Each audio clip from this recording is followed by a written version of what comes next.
এডুজনের পরবর্তী ক্লাসে সকলকে স্বাগত।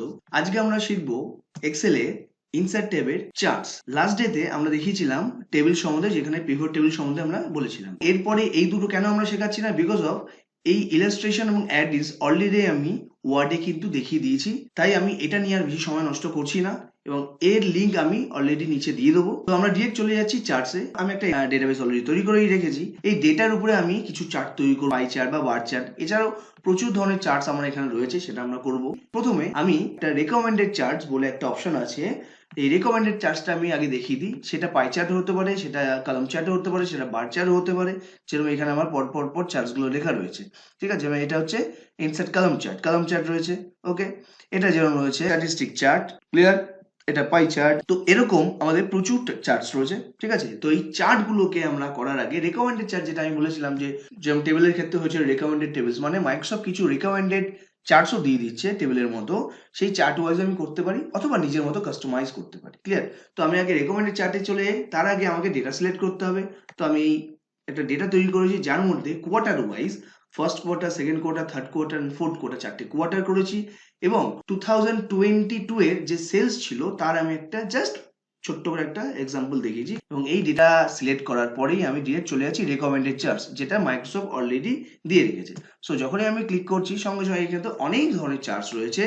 যেরকম এটা কলাম চার্টস, এটা নিতে পারি আমি লাইন চার্ট, এটা হতে পারে পাই চার্ট। সো এইভাবে আমি যেটা ইচ্ছা নিতে পারি। তো আমি আপাতত এই কলাম চার্টটাকে সিলেক্ট করলাম, ওকে, যেটা আমার রেকমেন্ডেড চার্টের মধ্যে পড়ছে। দেন আমি এখানে ওকে করছি। যখনই ওকে করছি, এখানে কিন্তু একটা রেকমেন্ডেড চার্ট চলে এসছে এবং এটা খোলার সাথে সাথেই কিন্তু আমার এখানে চার্ট ডিজাইনও চলে এসছে। তার মানে আমি এই ডিজাইনটাও চেঞ্জ করতে পারি থ্রু চার্ট স্টাইল। তো আমি যদি এটা সিলেক্ট করি, চেঞ্জ হচ্ছে। এটা সিলেক্ট করি, তো যেইটা আমার মনে হচ্ছে আমি সেটাই নিতে পারি। দেন এখান থেকে আমি চেঞ্জ কালার্স করে কালার চেঞ্জ করতে পারি। তো এটা হচ্ছে আমাদের রেকমেন্ডেড চার্টের মধ্যে পড়ছে। তো আমি এটাকে ডিলিট করে দিলাম। আমি এবার চাইছি আমি আমার মতো কাস্টমাইজ করব, যেটা আমার দরকার। সো ইনসার্টে যাচ্ছি, চার্টে গিয়ে এইখানে যে অপশন রয়েছে সেখান থেকে নিতে চাইছি। তো প্রথমে আমার অপশন রয়েছে আমার পাই চার্ট। সো যখনই আমি ডেটাটাকে সিলেক্ট করার পরে পাই চার্টের এই সিম্বলে ক্লিক করলাম, সঙ্গে সঙ্গে এখানে অনেক কটা অপশন দেখাচ্ছে। 3D 2D যেই ভার্সন আমি নিতে চাই, ডোনাটস থেকে শুরু করে। তো আমি আপাতত 3D পাই নিতে চাইছি। 3D পাই নিয়ে ক্লিক করলাম। যখনই 3D পাই ক্লিক করলাম, আগে আমায় বুঝতে হবে যে চার্ট জিনিসটা কি। চার্ট হচ্ছে যে আমার এই যে ফুল ডেটাটা রয়েছে, এটাকে চার্টের মাধ্যমে রিপ্রেজেন্ট করব। মানে এই ফুল ডেটাটাকে যখনই আমার এরকম চার্টে কনভার্ট হবে, দেখতেও সুন্দর লাগবে। তো দেখতে সুন্দর লাগে মানে সুন্দর রিপ্রেজেন্ট হচ্ছে। আমার মনে হয় লেখার থেকে যদি এরকম ভাবে ছবির মাধ্যমে দেখা হয়, তার মনে হয় জিনিসটা কিন্তু অনেক দেখতে ভালো লাগে। তাই আমরা চার্টের মাধ্যমে রিপ্রেজেন্ট করতে পারি। তো আমি এখন আপাতত পাই চার্ট নিয়েছি। তো পাই চার্ট এরকম গোল টাইপের আসবে, পাই ওয়াইজ হবে।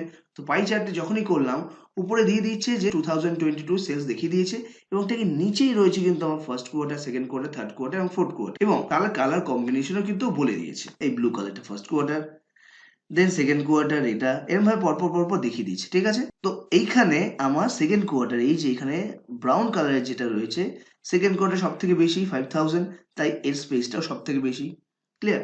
তো এইভাবে আমরা কিন্তু চার্টের মাধ্যমে সুন্দরভাবে প্রেজেন্টেশনও তৈরি করতে পারি। আবার এই চার্টটাকে আমি যদি চাই এটাকে একটু রোটেট করব, তো সেটাও কিন্তু আমি করতে পারি। মানে এই যে চার্টটা রয়েছে, আমি মনে করছি ব্লু মানে কোন নম্বর কোয়ার্টার, ফার্স্ট কোয়ার্টার। এই যে ইনকামটা, এটাকে আমি সামনের দিকে নিয়ে আসবো।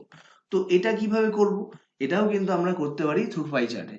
তো তার জন্য এই পাই চার্টের উপরে রাইট ক্লিক করব। করার পরেই সঙ্গে সঙ্গে এখানে একটা অপশন আছে 3D রোটেশন। যখনই 3D রোটেশনে ক্লিক করব, এইখানে আমার কিন্তু একটা ফরম্যাট চার্ট এরিয়া বলে একটা অপশন চলে এলো। এখানে এই যে অপশন রয়েছে এক্স রোটেশন, এখানে 0 রয়েছে, 0 ডিগ্রি। এবার আমি যখন এটাকে ক্লিক করতে থাকবো, সঙ্গে সঙ্গে কিন্তু এইখানের পজিশন চেঞ্জ হতে থাকবে। আমি ফার্স্ট কোয়ার্টারটাকে সামনে নিয়ে আনতে চাইছি। তো সামনে যখন নিয়ে আসতে চাইছি, এটা ক্লিক করলাম, সামনে চলে এলো। এইভাবে কিন্তু আমরা রোটেশন চেঞ্জ করতে পারি। দেন ওয়াই রোটেশন, মানে এটা যেরকম ক্লকওয়াইজ বা অ্যান্টি ক্লকওয়াইজ ঘুরছে, সেরকম আপ অ্যান্ড ডাউনও করতে পারি থ্রু ওয়াই রোটেশন। এই যে ওয়াই রোটেশন ক্লিক করে দিলে কিন্তু আমরা এইভাবে, অথবা নিচে ক্লিক করলে কিন্তু উপর দিকে চলে যেতে পারে। তো এইভাবে কিন্তু আমরা থ্রু পাই চার্টের মাধ্যমে খুব সুন্দরভাবে রিপ্রেজেন্ট করতে পারি।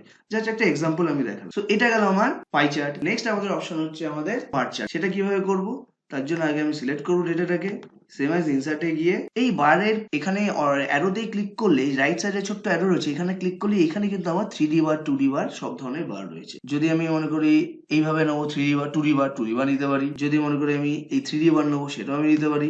নিয়ে এটাকে আমি নিচে দিতে পারি, নিচে দিয়ে সাজাচ্ছি। জাস্ট একটা এক্সাম্পল দেখানোর জন্য আমি এটা করছি, আর কিছুই না। একটু ছোট করে নিচ্ছি। এভাবে করতে পারি ডেটাটাকে নিয়ে, বা এটাকে আমি এইদিকেই রাখছি, এই কোনার দিক থেকে ধরে একটু বাড়াতেও পারি।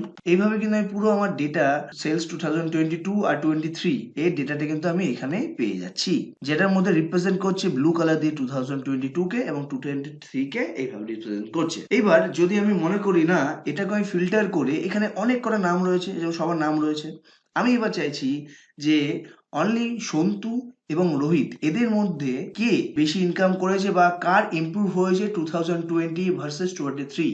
তার জন্য এখানে আমার ছোট্ট অপশন রয়েছে, এখানে ফিল্টার করে সিলেক্ট অলটাকে যা আছে থাক, আমি শুধু যেহেতু নামটাকে চাইছি তো এখানকার ক্যাটাগরি সিলেক্ট অলটাকে তুলে দিয়ে শুধু সন্তু আর রোহিত এটাকে সিলেক্ট করার পর যদি আমি অ্যাপ্লাই করি, সঙ্গে সঙ্গে কিন্তু এখানে আমার দুজনারই চার্ট স্টাইল দেখাবে, রোহিত এবং সন্তু।